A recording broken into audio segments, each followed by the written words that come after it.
So, dear students, as a point of midterm exam for you guys will be starting in this month end. So, let us revise all the chapters once again. So, to begin with, which region of India was described as Hindustan by Minhaj Siraj?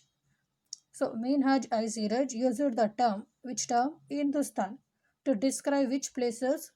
Punjab, Haryana, and the lands between the Ganga and Yamuna river. So the land between the Ganga and Yamuna river and the state of Punjab and Haryana were called as Hindustan by whom? Minhaj Siraj. Next, epigraphy. The study of inscriptions is known as epigraphy. Chronicle. So you will be confused with the chroniceller and the chronicle. Chroniceller is a person and the job of a chroniceller is a chronicle. So, the chronicle is nothing but a factual record of events of details is known as chronicle. These kind of records who will maintain chroniceller. So, the question is what is a chronicle? A factual records of events of detail in detail is called chronicle. Name the two foreign travelers and their accounts on India. What they have written a book. So, Al-Biruni and Ibn Battuta were the two foreign travelers. When they came to India, they have written a book. So Al-Biruni, what he has written, he has wrote Tahqiq-i-Hind, or in English we call it as an inquiry into India. An inquiry into India or Tahqiq-i-Hind. This was written by whom? A foreign traveler. His name is Al-Biruni. Next, Ibn Battuta, what he wrote, he has written the rule of Muhammad bin Tughlaq. How the rule administration was there about the during Muhammad bin Tughlaq. Reign is nothing but rule of during the rule of Muhammad bin Tughlaq. Two persons, foreign travelers, Al-Biruni and Ibn Battuta. Ibn Battuta has written about whom? Muhammad bin Tughlaq. Al-Biruni has written about what? Tahqiq-i-Hind, or an inquiry into India. Next, name the two religious movements that originated during the medieval period. One is Sufi movement and the other one is Bhakti movement. These were the two religious movements developed during the medieval period. So with the help of an example, students briefly explain the relevance of coins as an archaeological sources to reconstruct the medieval history. So coins are very valuable sources to reconstruct history as they provide information about economic conditions, financial conditions of a particular period. And the ratings of the coins provides also information like rurals of those particular period, their language, their religion, their culture, the religious practices.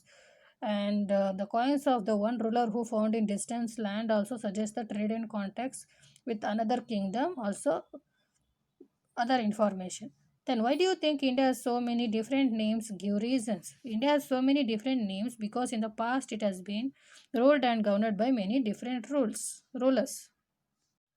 So the rulers who have come from different regions of the world and different names came up in different periods of Indian history. So they have all been derived from the Indus River, which runs through Pakistan, Jammu and Kashmir in India and the western part of Tibet. So moving on to the further students, name the territories conquered by Nagabhatta I. Nagabhatta I conquered Malwa and Bauruch. Then what was the capital of the Rashtrakutas? Malkid was the capital of Rashtrakutas. Next, what do you understand by Brahmadeyas? Brahmadeyas. Brahmadeyas were land grants which was given to the Brahmanas and the temples. Who were the vassals of Pratiharas? The Chamans were the vassals of the Pratiharas. Next, why did Muhammad of Ghazni attack India? Because he attacked India, he has heard about the Indians' wealth and therefore he wanted to conquer India and in order to spread the Islamic religion. So, student, next moving on to the further, describe the main features of the Chola administration. What were the main features during the Chola administration? What they have made? What they were highlighted for the known for. The king was head of the state, who was assisted by number of council of minister under him. Next, the officials who such as Penanram and higher officials and Sirutaram are the lower officials, and the officials were mostly paid through land grants. So the king was assisted by a council of ministers and they were officials who appointed like Penanadram, and higher officials and called Sirutaram, and lower officials and the officials were paid by land grants. And Chola Empire was divided into mandalams which were governed by the family members. And the mandalams were further divided into valanados or districts, further divided nados and group of villages made one nado. Agriculture was the main occupation. Next, why did a tripartite struggle occur between the Palas, Pratiharas and Rashtrakutas? Reason why the tripartite struggle was occurred between the Palas, Pratiharas and the Rashtrakutas because of in order to capture the Kannauj place, because it was a flourishing city which has all the facilities and it is situated near the banks of Ganga river, which made them to advantages for the export and import as well as the trade and agricultural activities.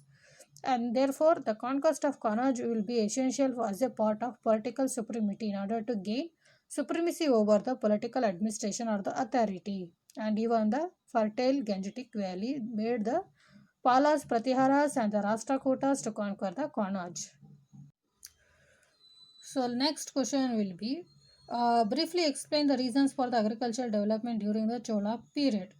So what would be the reasons? As the land revenue was an important source of income, they were very much interested in developing the productivity. So what they made, the state share was fixed to be one third of the produce. Whatever the produce has been come from the farmers, they that state share was one third. And their land surveys were based on classified into land and the quality. After that, amount of revenue was provided. So agriculture was important occupation as in the Cholas period. So special attention was given to improving the irrigational facilities by building water tanks, wells, canals, all those things in order to increase the productivity in terms of agriculture.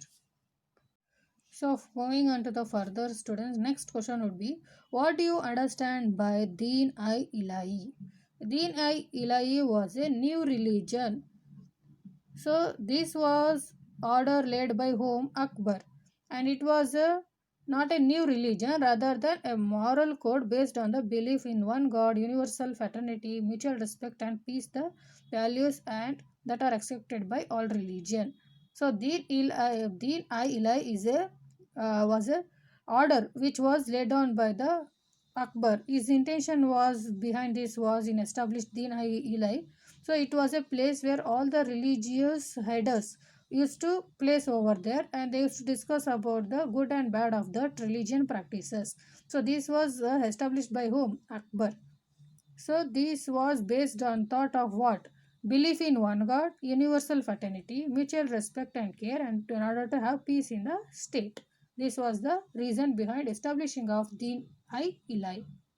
So students, please go through this video, and in the next video we will be reading further question and answers and other important aspects of the other chapters.